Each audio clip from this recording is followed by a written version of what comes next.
Hi, and welcome to this series of Run for Your Life videos here at the Christie Clinic Illinois Marathon. My name is Rick Jean, and I'm a certified and licensed athletic trainer here at Christie Clinic. And today I'm going to talk to you about shin splints. And shin splints is just a vague description of pain in the lower leg that we get from running. And Allison here is going to be my model, and I'm going to show you a couple different areas of concern that we have when it comes to shin splints. So, the first area here we're going to check on our left leg would be on the medial aspect of the tibia itself. Tibia is the long, big bone in the lower leg, and on the inside portion of the tibia we'll get some swelling. Sometimes you'll see this called medial tibial stress syndrome in the literature. And the cause for this can be a couple of different things. One, the main cause is overtraining or training too quickly. You're bumping your mileage too quickly. You're going from 3-4 miles a day to 6 or 7, 8 type miles a day.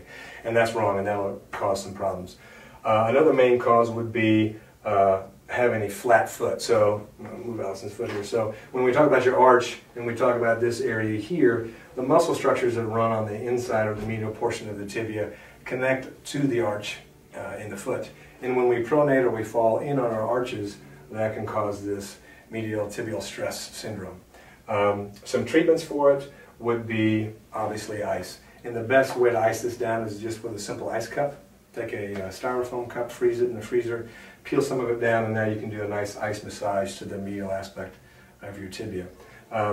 Next treatment would be to make sure that our calf and our soleus, the two major muscles here in the back, are nice and stretched out. So nice simple calf stretches would help. And then the third thing to do would be to make sure that your shoes have nice arch support in them when you purchase them. Usually professionals will tell you between 150 and 200 miles for your pair of shoes when you run. Probably best that you rotate your shoes as you're training for the half or the full marathon so that they're not breaking down as you're starting to train.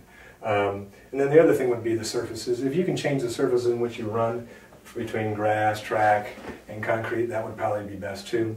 But again, you want to make sure that you're careful with your training regimen, that you're not ramping up that mileage too much. All right. So the second problem we have shin splint wise would be on the opposite side of the leg, and that's in the muscle structure that's on the front portion here. It's what we call the anterior tibialis. It's between the tibia, again the large bone of the lower leg, and the fibula here. And this muscle here helps us with what we call dorsiflexion, or their ability to pick our foot up. And so the main cause of this problem is overtraining, but also the problem is that this muscle and the calf fight against each other when we're working out. So if you're a heel striker when we're running, and as you strike the heel, this needs to decelerate the foot as it's striking the ground. And as that happens, the calf also contracts, and so this muscle always loses, and then when it comes to the battle between the anterior tibialis and the calf. So strengthening this muscle by doing dorsiflexion type exercises, I call reverse toe taps, where you sit and bring the toe up, will help. Icing down is also going to be a good thing for that too. It's hard to stretch this muscle out. Sometimes some soft tissue massage will work for that. One key component I want to caution people about with this anterior tibialis or this shin splint in here is that we can get what's called exercise-induced compartment syndrome. Long word for this. If you get the swelling in this area where the skin gets really shiny and the tissue gets really rigid, then you've got a problem.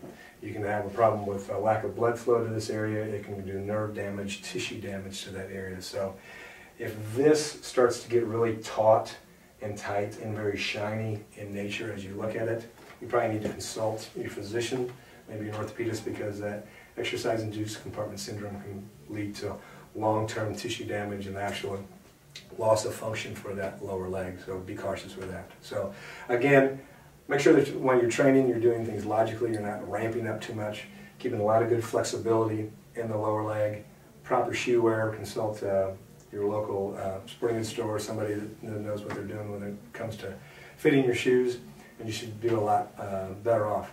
If not, then consult your physician or your local athletic trainer or your physical therapist, and we'll see what they can do for you. Thanks.